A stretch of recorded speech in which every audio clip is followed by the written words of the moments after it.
Consider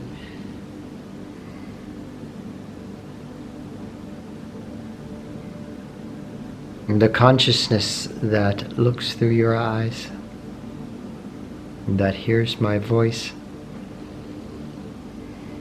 that perceives this moment, is unbound, is eternally free.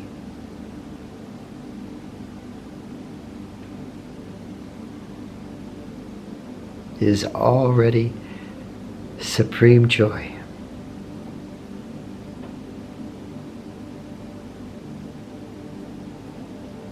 But consciousness gets filtered through a sense of I, through thinking,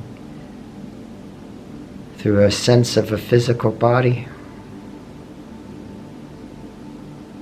through emotions, through the five senses. And it seems to be bound to this person, to these stories, to these desires, to these worries and problems. And so consciousness, who is supreme joy,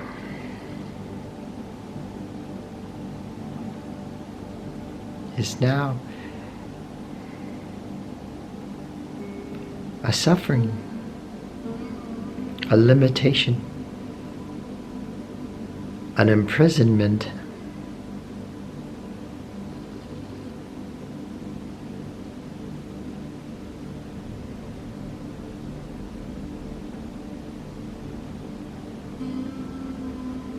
But it is wrong perception. You can look reverse.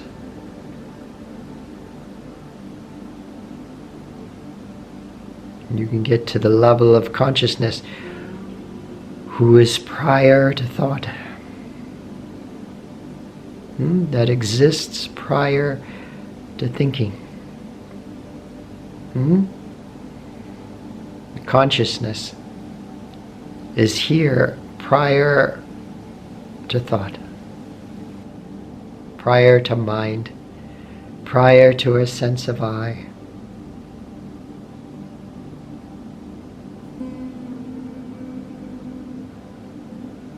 You know, when you're a kid and your mother or father buys you a balloon, a helium balloon, tied to a string. Your father or your mother says, "Hold on tight." And so you hold on tight. And the balloon is bound to you. It's bound to your body.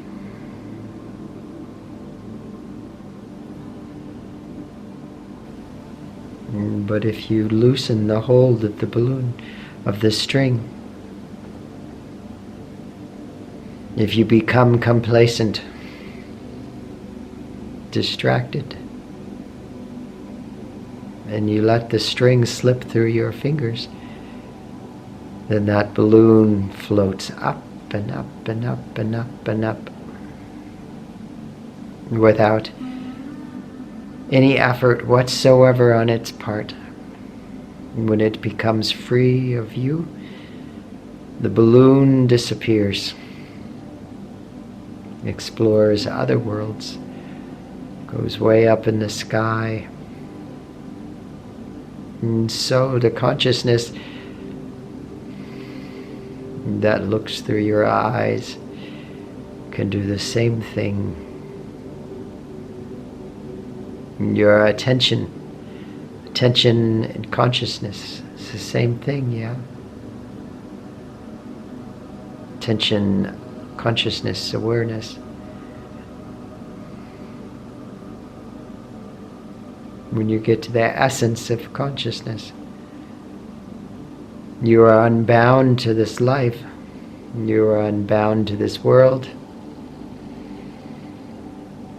And consciousness, when it is unbound, when it is free, is the greatest bliss you can ever feel.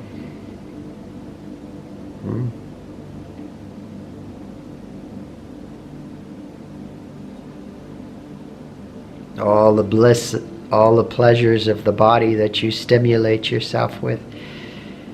Number one, they help keep you bound to this body, keep you in physical perception, mental perception. But number two, they cannot compare to when attention, consciousness becomes free of this body, becomes free of this world. Consciousness itself is supreme bliss, supreme joy, supreme goodness, supreme love.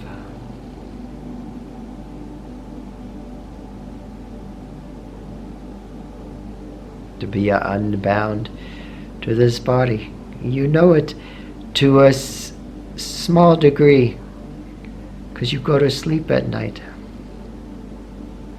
No matter what enjoyments you are partaking in. You're at a party. It's just the most wonderful night whatsoever.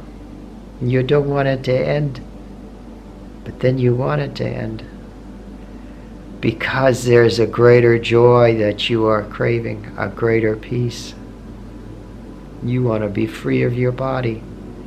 You want to be free of your mind for a while.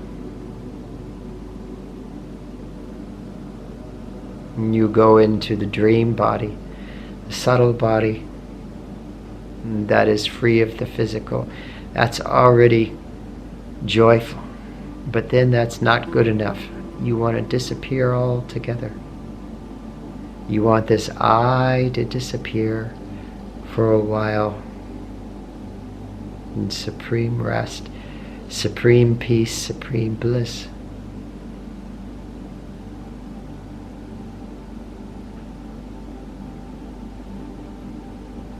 But sleep and consciousness becoming free of itself are two different things. Because consciousness is wide awake. Consciousness can be free of this body, free of this mind, free of this world, but is wide awake as pure consciousness itself, infinite.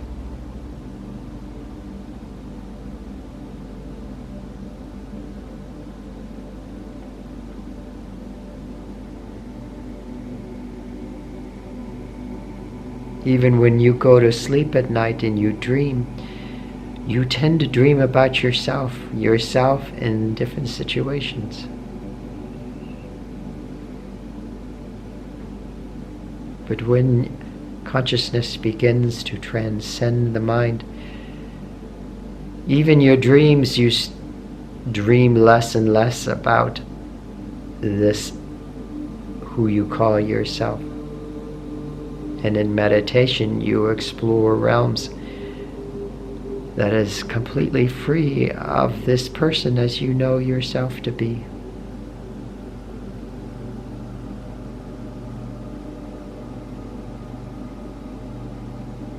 So then consider what makes you bound.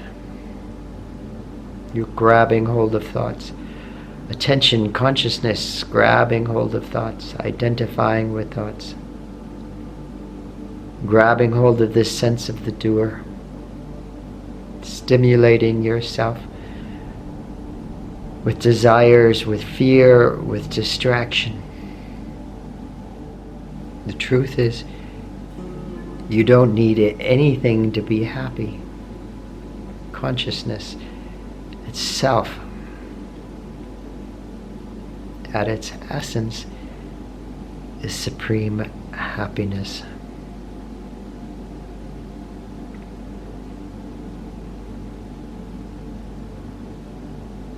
So something to consider.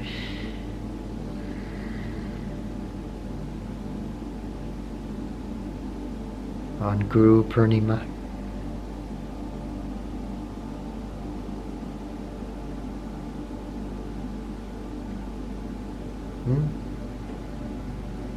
The Guru, what is Guru? We call a Guru a person, but that person is abiding in the Supreme. Person is abiding in the one Supreme consciousness. And so the one Supreme consciousness is felt through them. So may you be blessed. In the one Supreme consciousness, the one Supreme joy. Om Rim Shri Gurubhyo Namaha. Om Namaskandikaya. Jema. Much love to you. Much love, Jema.